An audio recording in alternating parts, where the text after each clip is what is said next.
Let me go ahead and close some of these before we go on to Open Router.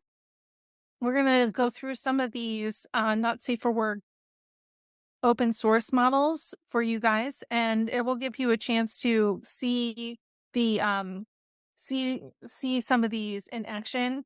We'll be able to do a little bit of prompting, and then this way I'll just, I'll get a chance to show you how some of this works. All right. Okay. So not safe for work. We want to go to Open Router for most of those. There are other open source LLMs on the market. There are a couple that you can download to your computer if your computer is really good. Now, okay, so don't forget that like a lot of the newer LLMs, like the open source ones that are on the market, they actually need a pretty fast and powerful computer in order to run. I recently got this computer, the one that I'm on right now, in the fall. I think it's got an M2. It's a Mac.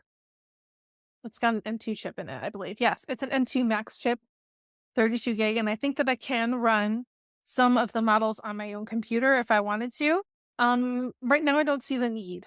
I don't see the need to download and to get that all set up because I get access to a lot of the really cool, fun, new, not safe for work models through Open Router. But I will mention it because it is an option for some people. And sometimes too, when you download and you install it, you don't need an internet connection for it to run. Right? It'll just run on your computer. So that's cool too. If you happen to be traveling, if you know that your internet is going to be spotty in places that you're going to go to, and you just want to be able to write and still have access to the tools, maybe a open source model running locally on your computer will be better for you. So we'll talk about that maybe at some point. Maybe we can do a whole class on that, like installing it. Well, there's a couple. It's like LM Studio. It's like LM Studio was one that I looked at, and then there was it's like GPT for All was another one. And so there are options for these things. Akila's asking, what if you want to write on a cruise? Yeah, that might be a good option for you, especially if the internet is expensive on your cruise. I've heard it is expensive. I've never been on a cruise. Or spotty, then this might be a good one for you to try out. But remember that open source models are fairly dumb. And I feel bad saying that.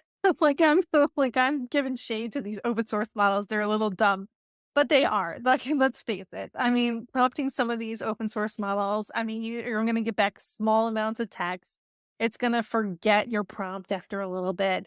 I mean, I'm sorry. I'm throwing shade at the open source models, but you know, they just are not up to snuff with the bigger models, and you can understand why, right? OpenAI has like server farms worth of computing power, and they've got huge staffs of people that are working on these models and training them, and they've got engineers and blah blah blah. And some of these open source models, it's like one guy in his home, probably like prompting in his pajama pants, just like making these models like from all these other open source models. That's what happens a lot too, is that like Facebook released the Llama model last year. And then suddenly people were taking that and like fine tuning it and like making other stuff out of it. So it just like it sort of snowballs down the hill, and it's like all these smaller little projects. So you can see why sometimes these open source models are harder to deal with and don't get as much good output out of them as you can out of OpenAI or Claude. But then you run into the problem where you want to prompt for a sex scene, or you want to prompt for like a chainsaw murder. You're going to have problems because you can't do that on some of the bigger models. So this is a dance of give and take, right? You give a little bit more to OpenAI to get them to generate some of the stuff around your sex and violence, your not safe for work material, and then go ahead and take that from a smaller open source area.